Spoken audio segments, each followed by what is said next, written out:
ছোলা বুট ভাজার সবচেয়ে সহজ রেসিপি আজকে আমি আপনাদের সাথে শেয়ার করব। কিছু গোপন টিপস রয়েছে যেটা না জানলেই নয়। এটা হবে অনেক মুচমুচি আবার অনেক মজাদার। বাচ্চাদের তো ভীষণ পছন্দের এবং বড়রাও ভীষণ পছন্দ করবে যদি এই রেসিপিটি আপনারা ফলো করেন। আপনাদের কাজে আসবে, যেহেতু এখন বৃষ্টি প্রতিনিয়ত বৃষ্টি হচ্ছে আর এটা খেতে কিন্তু বেশ ভালো লাগবে বৃষ্টির দিনে। রেসিপি ভালো লাগলে আমার চ্যানেলটিকে সাবস্ক্রাইব করে আমার পাশেই থাকবেন। তাহলে চলে যাচ্ছি রেসিপিতে। হ্যালো এভরিওয়ান, আসসালামু আলাইকুম। আপনারা দেখছেন অনিস কিচেন থেকে। আজকে পর্বে তৈরি করে দেখাচ্ছি ছোলার ডাল ভাজা। একদম কুরকুরে মুড়মুড়ে হবে, একদম গরম গরম বাসায় তৈরি করে নিতে পারেন। আসলে আজকের রেসিপিতে একদম সিক্রেট কিছু টিপস রয়েছে যেটা আপনাদের সাথে শেয়ার করব। আজকের রেসিপিতে থাকছে, শুরু থেকে শেষ পর্যন্ত দেখবেন। আমি এখানে নিয়েছি 250 গ্রাম ছোলার ডাল। আমি 4 ঘন্টার জন্য ভিজিয়ে রেখে দিয়েছিলাম। দেখতে পেরেছেন 4 ঘন্টা পর এটা কিন্তু ফুলে ডাবল হয়ে গিয়েছে। এরপর খুব ভালো করে ধুয়ে পরিষ্কার করে নিচ্ছি। খুব ভালো করে ধুয়ে স্ট্রেনারের মধ্যে রেখে দিয়েছি পানিটা ঝরে যাওয়ার জন্য। এখন এটা একটি সাইডে রেখে দিচ্ছি। তবে আমি এখানে নিয়েছি বাদাম কিছু। বাদামটিকেও আমি এভাবে করে আমি 1.5 ঘন্টার জন্য ভিজিয়ে রেখে দিয়েছিলাম। বাদামটাও সেই অনেকটাই ফুলে ডাবল হয়ে গিয়েছে। এটাকেও খুব ভালো করে ধুয়ে আমি স্ট্রেনার দিয়ে এভাবে করে পানিটা ঝরিয়ে নিব। আর ডালগুলো পানিটা শুকানোর জন্য এইখানে আমি একটা গেঞ্জির কাপড় নিয়েছি। আপনারা চাইলে সুতি কাপড় অথবা গামছা দিয়েও এটা করতে পারেন। এভাবে করে আমি ছড়িয়ে দিয়ে আমি একটু মুছে নিব, এতে করে এক্সট্রা যে পানিটা রয়েছে এইটা বেরিয়ে যাবে। নিলে খুব ভালোভাবে এটা শুকিয়ে যাবে। দেখলেন তো এটা শুকিয়ে গিয়েছে, আর দেখছেন কাপড়টা কিন্তু ভিজে গিয়েছে। আমি সবগুলো ডাল ঠিক এভাবে করেই আমি শুকিয়ে নিব। ডাল থেকে এক্সট্রা পানিটা খুব ভালোভাবে আমি শুকিয়ে নিয়েছি। দেখলেন তো আমি একইভাবে বাদামিগুলাও আমি এভাবে করেই আমি শুকিয়ে নেব। সবচেয়ে সিক্রেট বিষয় হলো এই গরম মশলাগুলো। এখানে নিয়েছি আমি কিছু গরম মশলা, সেটা দেখে বুঝতে পারছেন কি কি নিয়েছি। এইখানে লং নিয়েছি, তারপরে নিয়েছি এখানে দারচিনি, সাদা গোলমরিচ, এখানে নিয়েছি 3টা মরিচ, আর নিয়েছি এলাচ। এগুলো বলতে পারেন যে এইগুলো দিয়ে কি হবে। আসলে এইটা নিয়েছি হচ্ছে সবথেকে বড় কথা হলো এখন যেই সিজন, প্রতিটা ঘরে ঘরে মানুষ অসুস্থ হয়ে যাচ্ছে। ঠান্ডা, জ্বর, কাশি, মাথা ব্যথা, গলা ব্যথা। এটার জন্যই আজকে আমি সিক্রেট কিছু বিষয় কথা বলবো, যেটা হলো আমি কিছুদিন ধরে রেসিপি তৈরি করতে পারছি না। সেটা হয়তো বুঝতে পারছেন যে কেন তৈরি করতে পারছে না। আমি ভীষণ অসুস্থ, যার কারণে আমি তৈরি করতে পারছি না। আমি এখনো পর্যন্ত সুস্থ হইনি। আপনারা আমার কণ্ঠ শুনে নিশ্চয়ই বুঝতে পারছেন আমার ভয়েসটা একদমই ঠিক না। তারপরে একটু কষ্ট করে ক্লায়েন্টলি আমার ভিডিওটা দেখবেন, খুব কষ্ট করে হলেও একটু দেখবেন আশা করব।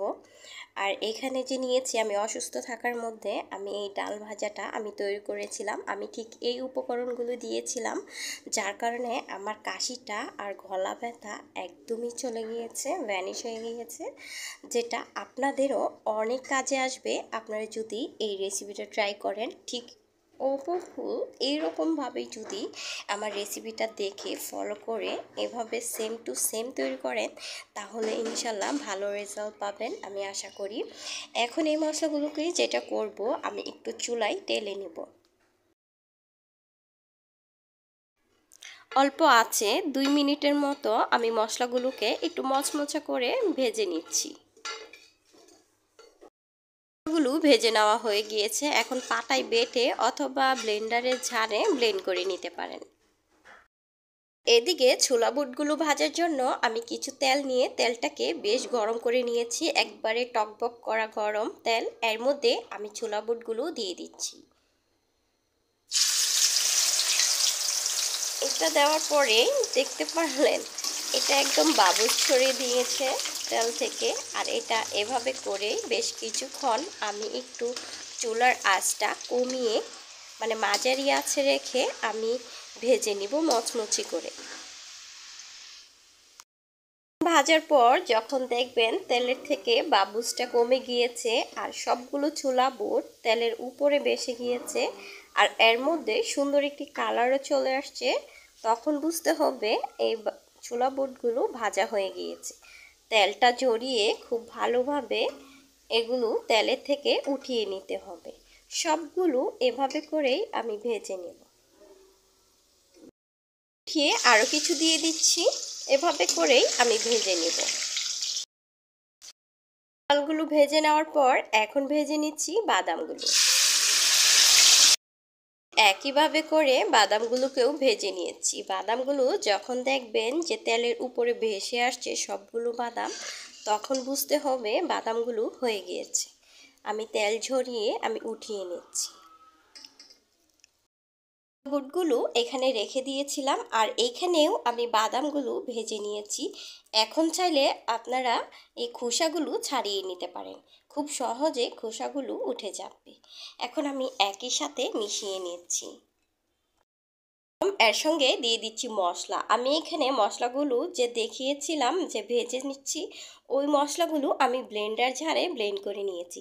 জানি না ক্যামেরার মধ্যে কেন জানি একদম লাল টকটকা দেখা যাচ্ছে, কিন্তু এতটা লাল টকটকা নয়।